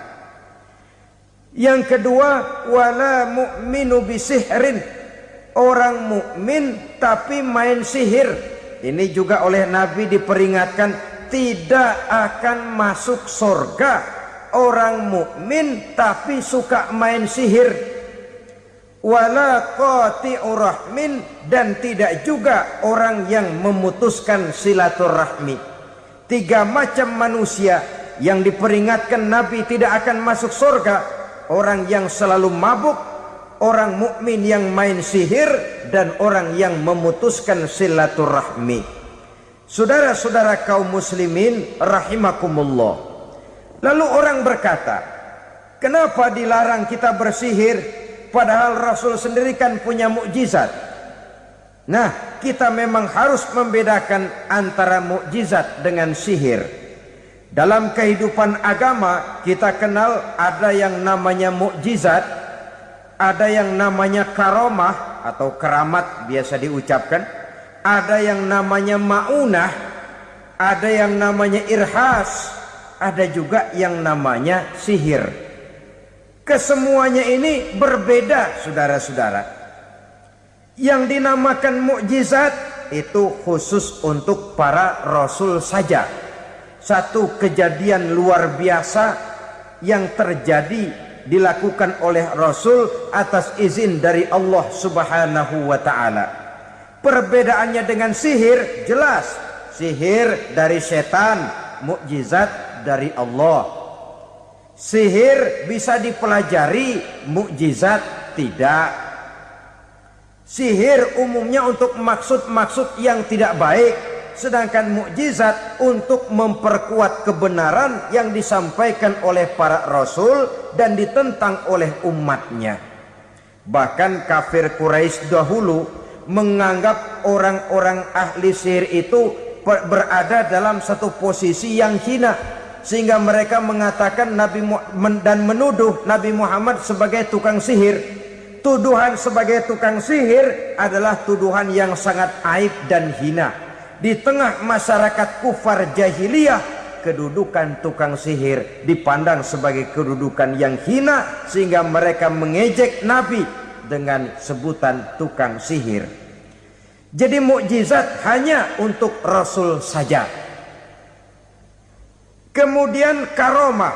Karomah ini asal kata dari karoma, kehormatan, kemuliaan yang diberikan Allah kepada hamba-hambanya yang rajin mendekatkan diri kepadanya. Oleh karena ketekunannya melaksanakan ibadah, Allah memberikan keistimewaan kepada orang itu, yang dengan keistimewaannya dia bisa mengerjakan yang tidak bisa dikerjakan oleh orang lain. Karomah hanya bisa dicapai dengan prestasi ibadah. Kalau sihir, mau ibadah apa enggak, asal dia belajar, bersatu dan berteman dengan setan, memenuhi persyaratan-persyaratan setan, biasanya lalu bisa. Sedangkan karomah tidak mungkin terwujud tanpa orang mendekatkan diri sedekat-dekatnya kepada Allah Subhanahu wa ta'ala. Maka kita lihat biasanya orang-orang yang punya ilmu sihir, mukanya rata-rata nggak enak dilihat. Kumuh, jauh dari air wudhu, jauh dari sujud kepada Allah, malah berteman dengan setan, menjadi pelayan-pelayannya setan. Saudara-saudara, adapun maunah, keistimewaan yang diberikan Allah kepada hamba-hambanya yang belum sampai kepada tingkat wali, tapi orang itu lebih banyak kebaikannya daripada kesalahannya. Umpamanya, saudara jalan bertiga di pinggir jalan, saudara ada pada posisi di tengah, lalu bertiga ini ketabrak mobil. Menurut perhitungan saudara mati lebih dahulu, tapi terjadi hal yang aneh, dua teman saudara mati, saudara malah cuma luka dan lecet sedikit saja. Apa itu? Kalau kita lebih banyak kebaikannya daripada kesalahannya, itu yang dinamakan ma'unah, pertolongan yang diberikan Allah kepada hamba-hambanya yang lebih banyak kebaikannya daripada kesalahannya. Sedangkan yang dinamakan irhas, kejadian luar biasa pada diri seseorang pada waktu dia masih kecil, yang menunjukkan tanda-tanda keistimewaannya. Itu umumnya pada para nabi pada usia kecilnya sudah ada irhas, tanda-tanda istimewa. Jelas baik mukjizat, karomah, maunah maupun irhas berbeda dengan sihir. Sihir ini jelas saja merupakan bantuan dan persekutuan antara manusia dengan setan. Padahal setan, kata Allah dalam Al-Quran, innahu lakum aduwwum mubin, sesungguhnya setan bagi kamu adalah musuh yang sangat jelas. Saudara-saudara kaum muslimin rahimakumullah, di zaman sekarang dalam menghadapi beban kehidupan yang makin pelik, menghadapi stres yang tidak kunjung selesai, menghadapi persoalan-persoalan yang teramat berat, orang sering mencari jalan keluar kepada hal-hal yang menurut pendapatnya bisa meringankan beban moralnya itu. Pergilah dia mencari sesuatu yang dapat meringankan bebannya. Dan tidak jarang yang jatuh ke pangkuan tukang-tukang tenung, ke pangkuan tukang-tukang sihir, yang mereka itu oleh Quran dijelaskan kadzabal munajjimun walau sodaku. Tukang-tukang tenung, tukang-tukang sihir, mereka itu bohong walaupun benar. Maksudnya bohong walaupun benar artinya kalau yang mereka kerjakan benar, itu sih kebenaran. Benar dengan kebenaran itu lain. Kebenaran, kebetulan bisa, tapi tidak untuk selalu. Apalagi kalau itu sudah membahayakan kehidupan orang lain. Jadi oleh karena itu Nabi berpesan, jauhilah daripada sihir. Kalau sudah jauhilah dari sihir artinya ya jauhilah daripada mempelajarinya, jauhilah daripada bergaul dengan orang-orang yang ahli di bidang itu, karena dari pergaulan segalanya bisa menular. Baiklah saudara, ini yang kedua. Yang ketiga pesan Nabi, wa qatlan nafsil lati harramallahu illa bil haq, membunuh orang lain dengan cara yang tidak benar, membunuh orang yang diharamkan oleh Allah Subhanahu wa taala untuk melakukannya kecuali dengan alasan yang benar. Kita tahu Islam adalah agama damai, sesuai dengan namanya. Ia tidak dikembangkan dengan pedang dan kekerasan. Ia dikembangkan dengan keteladanan dan tuntunan moral. Oleh karena Islam bukan agama kekerasan, Islam pun tidak mementingkan dan mengajarkan kekerasan kecuali dengan alasan yang benar dan bisa dipertanggungjawabkan. Membunuh dengan sengaja, menghilangkan nyawa orang lain tanpa alasan yang bisa dibenarkan adalah merupakan dosa besar dan satu di antara 7 perkara yang bisa mendatangkan kerusakan dalam kehidupan dan yang hendaknya harus kita jauhi. Saudara-saudara kaum muslimin rahimakumullah, beberapa waktu yang lalu di sebuah kota kecil yang indah bernama New Auckland. Saudara tahu New Auckland? Itu dari Gunung Kidul masih ngidul lagi. Pernah diadakan satu seminar yang membicarakan bagaimana menyelamatkan masyarakat manusia dari bahaya Perang Dunia Ketiga. Diperkirakan kalau terjadi Perang Dunia Ketiga, manusia tidak akan tersisa. Sebab apa? Pada waktu itu cadangan nuklir yang dimiliki oleh bersama Amerika dan Rusia konon sudah sanggup memusnahkan 6 miliar manusia pada saat jumlah manusia baru 5 miliar. Jadi kelebihan nuklir dunia ini. Kalau terjadi perang dunia ketiga, sulit manusia untuk tersisa. Maka dibahaslah di dalam seminar itu, wah, supaya tidak terjadi perang dunia ketiga, maka perlombaan membuat senjata-senjata canggih, alat-alat pembunuh modern harus segera dibatasi. Dibahas, tidak mungkin kita membatasi perlombaan membuat senjata. Kenapa? Makin maju ilmu dan teknologi, makin canggih senjata yang ditemukan.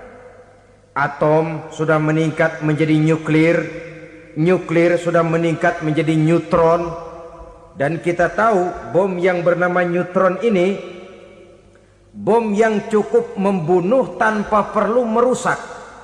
Artinya kalau dia diledakkan di kota kita ini, bangunan utuh, jembatan tidak ambruk, rumah-rumah tetap berdiri, tapi semua yang bernama hidup mati.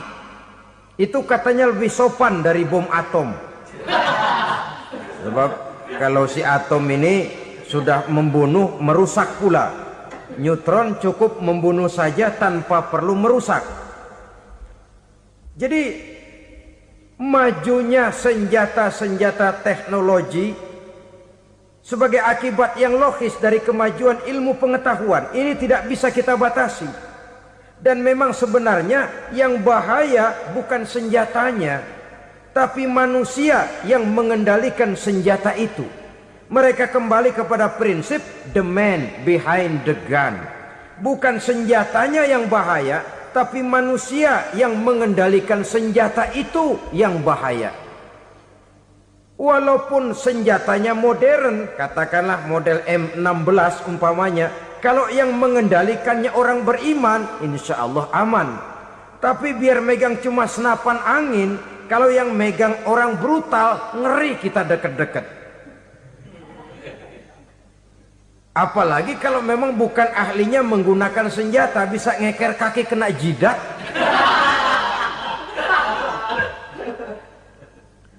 Mereka kembali kepada prinsip lama yang tetap baru, bukan senjatanya yang harus dibatasi, manusia yang mengendalikan senjata itu yang perlu dibicarakan. Nah, kalau begitu agar manusia tidak mempergunakan senjata sewenang-wenang, apa yang harus kita lakukan?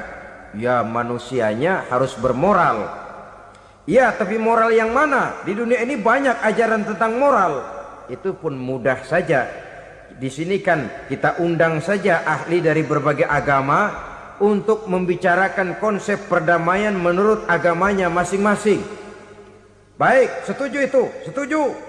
Maka tampillah para ahli agama, mereka kembali kepada prinsip moral daripada konsep yang terkandung di dalam ajaran agama untuk menegakkan perdamaian. Mula-mula naiklah ahli dari agama Hindu. Dibacakan konsep perdamaian menurut ajaran agama Hindu, bahwa untuk damai manusia harus meninggalkan nafsu keduniaannya, menempuh samsara dan sebagainya untuk mencapai nirwana, menjauhi kemegahan dan kemewahan dunia. Ini lalu dibahas, rasanya juga tidak mungkin ini. Kemudian dari agama Nasrani, bahwa untuk damai manusia harus menciptakan sifat kasih sayang. Kalau ditampar pipi kiri, berikan pipi yang kanan. Kalau diberikan selendang, berikan baju. Nanti orang kasihan, lalu dia tidak akan nampar lagi. Ketika ini dibahas, ternyata rasanya pun tidak mungkin bisa diterima. Karena apa? Di zaman sekarang orang ditampar pipi kiri, dikasih pipi kanan. Bukan kasihan, gemes. Damai belum tentu, bonyok udah jelas. Lalu ketika dibacakan konsep perdamaian menurut Quran, di mana disampaikan ayat wa jazaa'u sayyi'atin sayyi'atun misluha faman afa wa aslaha fa ajruhu 'ala Allah.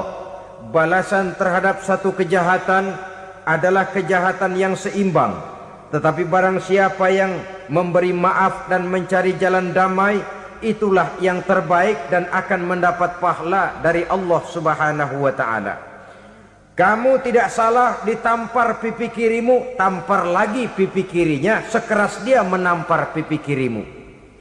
Nanti orang tidak mau menampar kita karena dia tahu kalau dia tampar kita, dia akan menderita tamparan sekeras dia menampar kita. Akan terjadilah prinsip saling hormat menghormati, tidak saling ganggu, tidak saling usil, tidak saling jahil. Atas dasar ini perdamaian bisa ditegakkan. Mereka bisa menerima konsep ini, tapi kemudian seminar ditutup tanpa satu keputusan resmi. Kenapa? Terus terang mereka kagum dengan konsep Islam, tapi sentimen lama terhadap nilai-nilai Islam telah menutup mata mereka untuk menerima kebenaran dari ajaran Al-Quranul Karim. Saudara-saudara kaum muslimin rahimakumullah, kembali kita kepada persoalan pokok. Roh adalah dari Allah. Dia akan kembali kepada Allah, milik mutlak dari Allah. Tidak pantas kita merampasnya dari orang lain. Tidak wajar kita menghilangkannya tanpa alasan yang dibenarkan oleh agama. Di zaman sekarang, akibat persaingan hidup yang makin tajam, lapangan kerja yang makin sulit, tensi ekonomi yang makin tinggi, atau karena nilai moral yang makin rendah, atau juga karena rapuhnya pegangan orang kepada agama, nyawa rasanya sudah sedemikian murahnya. Berbagai kasus membuat berdiri bulu roma kita. Ada mayit, ada manusia dipotong 6, dicincang macam kambing. Ada yang dipotong 5, ada yang dipotong 13, dikardusin, dibuang ke tempat sampah. Inna lillahi wa inna ilaihi raji'un. Gejala apa ini? Kanibalisme. Manusia sudah demikian sadisnya, manusia sudah sedemikian buasnya, sehingga sesama manusia diperlakukan seperti hewan. Padahal hewan sendiri belum pernah macan makan macan, bagaimanapun buasnya macan. Belum pernah serigala memakan serigala, bagaimanapun brutalnya serigala. Tetapi manusia makan manusia di zaman sekarang kadang jadi kenyataan dalam kehidupan kita. Kadang persoalannya remeh saja. Soal uang 200 perak, pisau bicara, nyawa melayang. Soal rokok sebatang, celurit bicara, nyawa melayang. Soal-soal yang sama sekali tidak prinsip, begitu mudah kita menghilangkan nyawa orang lain. Padahal Nabi pernah memperingatkan, apabila dua orang muslim sudah berkelahi dan berbunuh-bunuhan, al-qatil wal maktul finnar, yang membunuh dan yang terbunuh dua-duanya neraka. Sahabat heran, ya Rasul, kalau yang terbunuh, kalau yang membunuh masuk neraka itu sih wajar, tapi yang terbunuh kenapa neraka juga? Beliau menjawab, dua-duanya sudah punya niat untuk saling membunuh. Niatnya itu yang diponten. Yang terbunuh cuman lagi apes aja, keduluan dia. Umpama tidak terbunuh, pasti dia yang akan membunuh. Oleh karenanya al-qatil wal maktul, yang membunuh dan yang dibunuh finnar, dua-duanya masuk ke dalam neraka. Islam menghormati kehidupan. Tidak hanya terbatas kepada sesama muslim, orang-orang yang berlainan agama pun yang mau hidup berukun, damai, berdampingan dengan umat Islam, jiwa mereka, darah mereka dilindungi oleh nilai-nilai Islam yang disebut dengan kafir zimmi ini. Mengganggu mereka sama saja dengan mengganggu aku, kata Nabi. Jadi oleh karena itu sayangilah sesama. Kehidupan adalah anugerah Allah, bukan wewenang kita untuk mencabutnya dari orang lain, bukan wewenang kita untuk merampas dan menghilangkannya dari orang lain. Apa yang tidak enak terjadi pada diri kita, begitu pula lah apabila terjadi pada diri orang lain. Sehingga Nabi mengatakan, la yu'minu ahadukum hatta yuhibba li akhihi ma yuhibbu li nafsihi. Belum dikatakan beriman seseorang kamu apabila dia belum mencintai saudaranya seperti ia mencintai dirinya sendiri. Apa yang enak dirasakan oleh orang lain, enak juga dirasakan oleh dia. Mengukur orang lain dengan diri sendiri.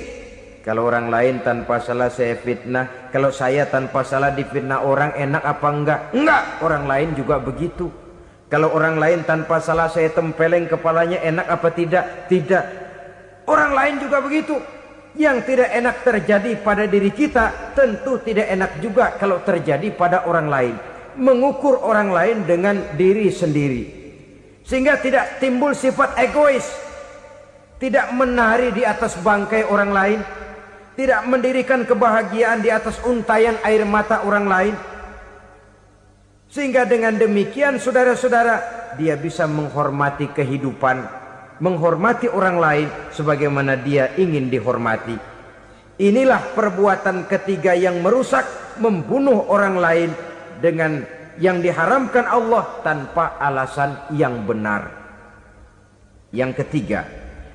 Kemudian yang keempat, perbuatan merusak wa aklar riba, makan riba. Hidup adalah tolong menolong. Bahasa kerennya take and give katanya.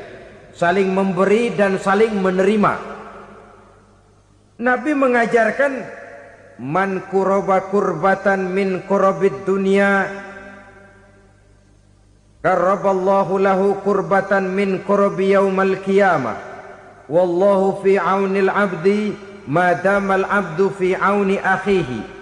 Siapa yang meringankan beban dari beban-beban yang diderita seseorang di dalam kehidupan dunia, Allah akan meringankan bebannya daripada beban-beban yang harus dipikulnya di hari kiamat nanti. Wallahu fi aunil abdi madamal abdu fi auni akhihi. Allah senantiasa akan menolong seorang hamba selama hamba itu masih mau menolong saudaranya. Allah selalu akan menolong seorang hamba selama hamba itu masih mau menolong saudaranya. Apabila kita sudah berpangku tangan terhadap kesulitan orang lain, biasanya pun pada saat kita mendapat kesulitan, kita akan sulit juga memperoleh pertolongan. Nah, riba alias renten, kedoknya adalah menolong orang, tapi sama juga bulu buntutnya dilepas, palanya dicekek. Menolong orang pada akhirnya menjadi beban bagi seseorang. Dan memang mencari orang-orang yang berada dalam posisi kesulitan. Biasanya di daerah-daerah di mana musim paceklik jadi lapangan kerja sulit, sedangkan urusan perut tidak bisa ditunda, akhirnya orang terjebak ke dalam rentenir, ke dalam riba, ke dalam renten, bunga berbunga, sehingga satu saat jumlah bunganya bisa lebih besar dari jumlah pinjaman pokoknya. Kemudian kalau juga ternyata tidak bisa dibayar, rumah jadi taruhan. Memang rumah satu-satunya, begitu rumah ditarik mulain camping. Bukankah pada akhirnya akan mewariskan kesengsaraan?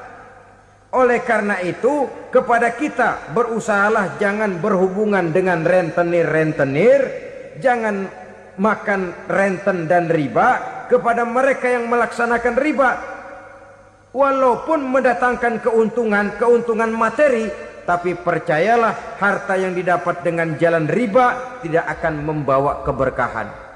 Manakala tidak membawa keberkahan, dia tidak akan mendatangkan ketenangan di dalam kehidupan kita.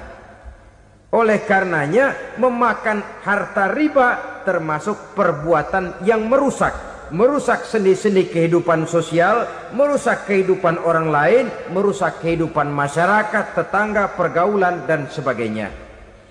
Yang kelima, wa akla malil yatim, memakan harta anak yatim dengan cara yang zalim. Nih, memang lezat. Anak yatim itu nggak tahu urusan apa-apa. Kita diamanahkan untuk mengurusinya. Kadang-kadang dibentuklah panitia penyantunan yatim piatu. yatimnya mah tetap kelaparan, panitianya yang pada gendut.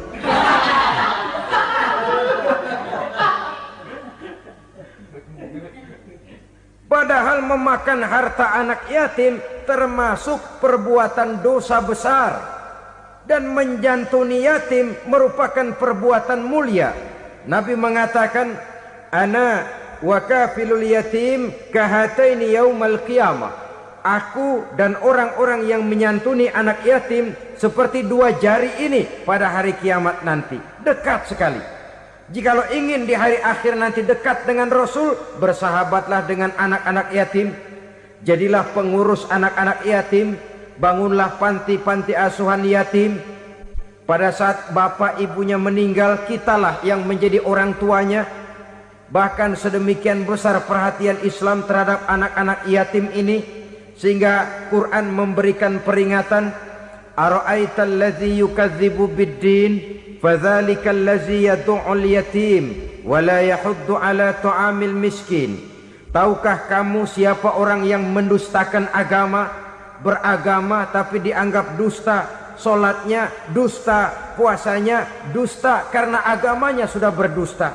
Siapa mereka? Fadzalikal ladzi yad'ul yatim, orang yang menyia-nyiakan anak yatim, wala yahuddu ala ta'amil miskin, dan tidak pernah memberi makan kepada orang-orang yang menderita kemiskinan. Menyia-nyiakan, meninggalkan anak yatim termasuk perbuatan yang divonis kita sebagai orang yang mendustakan agama. Saudara-saudara kaum muslimin rahimakumullah, maka sangat dicela mengeksploitir anak-anak yatim, menjadikan mereka sebagai kedok untuk mencari kekayaan pribadi.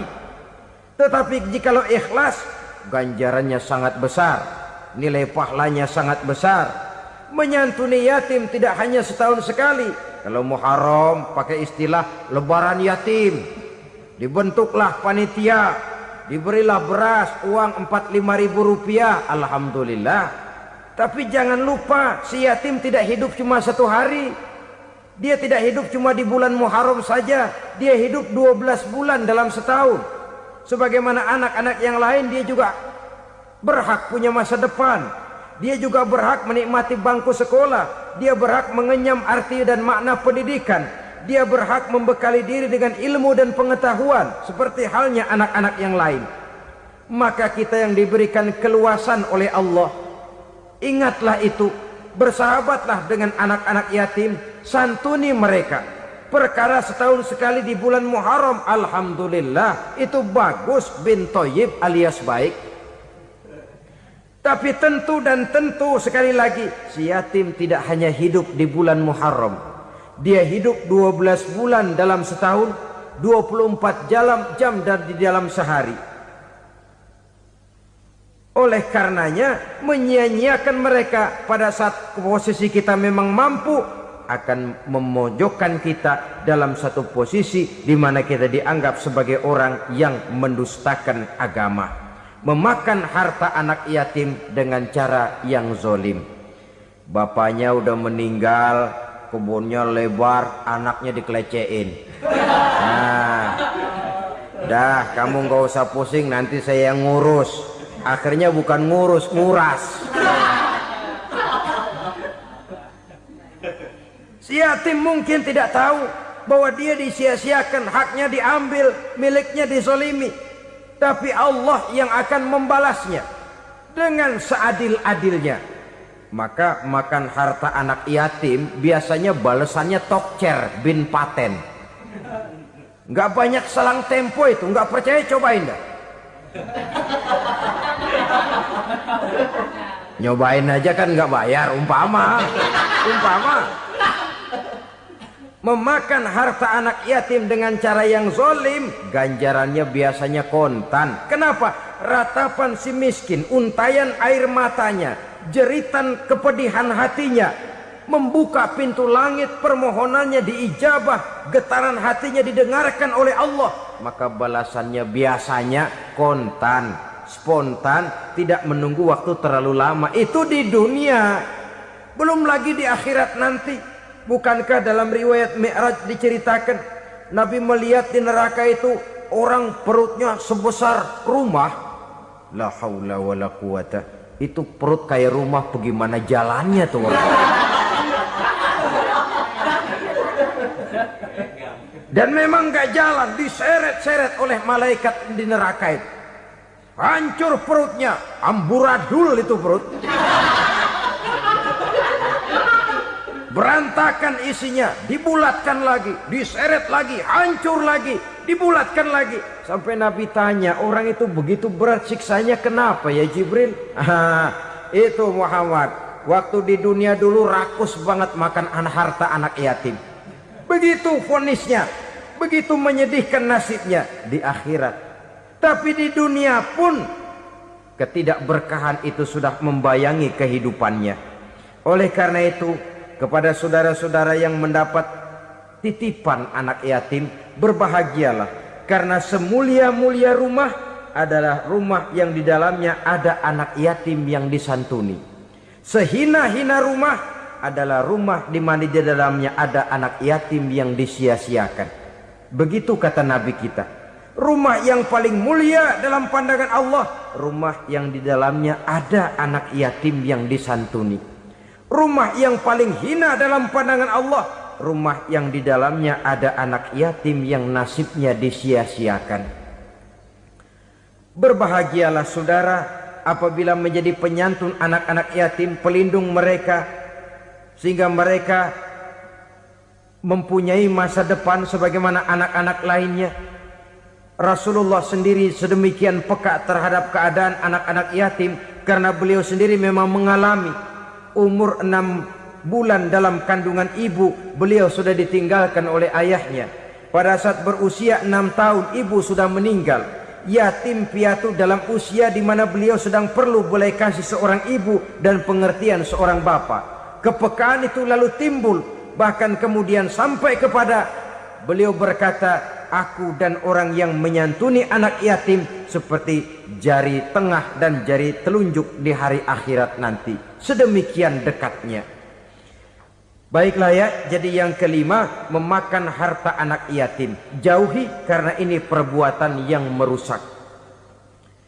Yang keenam, watawalli yaumaz zahfi, melarikan diri pada hari pertempuran. Apa ini?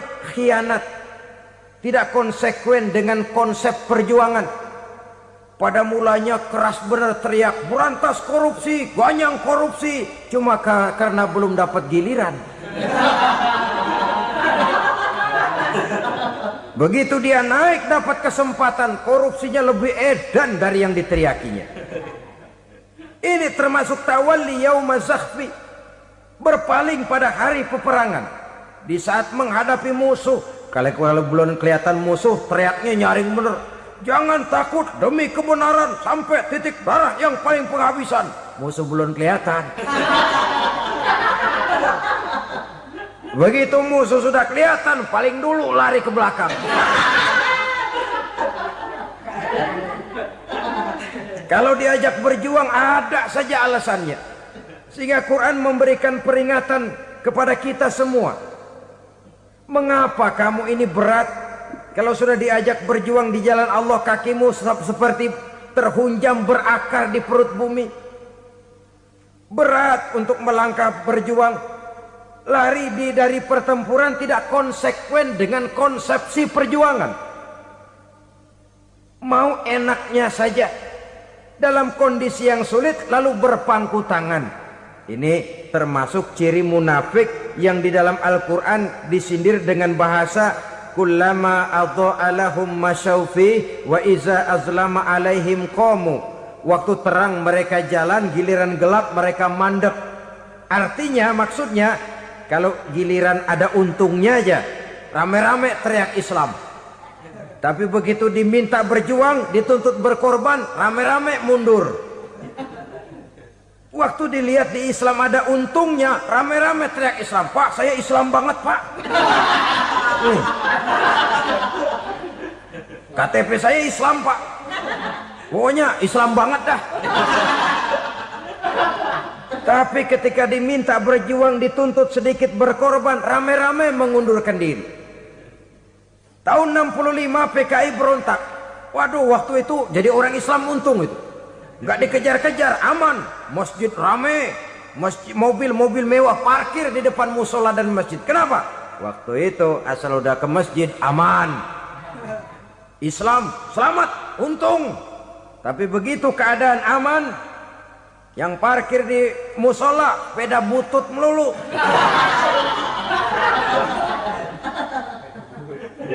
Waktu terang mereka jalan, waktu gelap mereka berhenti. Dikala di Islam ada untungnya, baru wah Islam bagus, Islam hebat. Tapi waktu dilihat ada kerugian, jangan bawa-bawa Islam dah. Jangan bicara soal Islam, ini kan bukan soal agama. Bukan soal agama. La haula wa la quwata illa billah. Beragama kita ambil talfik fid din, mengambil yang enteng-enteng saja dalam urusan beragama ini. Tidak konsekuen kita dengan Islam kita. Seolah kita mau memilih mana yang terasa cocok sama selera kita, kita teriak Islam. Beratan aja dikit, rame-rame berpaling. Itu termasuk tawalli yaumaz zahfi. Para pengkhianat, mental-mental hipokrit yang tidak mau konsekuen menghadapi segala bahaya. Itu termasuk perbuatan yang merusak. Kenapa? Kalau cuma dia saja yang lari, mungkin tidak jadi soal. Tapi larinya ini akan mempengaruhi orang lain. Nah, pengaruhnya itu yang dicegah. Sebab kalau satu sudah mulai lari, yang lain mulai ngelirik. Ketika yang dilirik kemudian tidak ada reaksi, dia akan ikut lari. Artinya apa? Seorang muslim harus konsekuen dengan konsep perjuangannya, dengan keyakinan keagamaannya, dan tidak memilih yang enak-enak saja di dalam kehidupan beragama. Lari dari pertempuran, bermental khianat, mengkhianati agama, merupakan satu di antara sifat yang merusak. Terakhir saudara,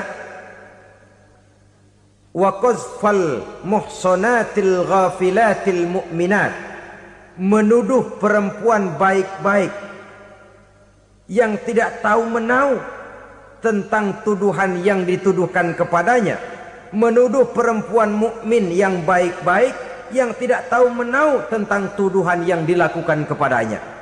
Fitnah lebih bahaya daripada pembunuhan. Orang yang tidak salah bisa hancur namanya. Orang yang berniat baik bisa ambruk perjuangannya oleh karena fitnah. Sehingga dikatakan al-fitnatu asyaddu minal qatli.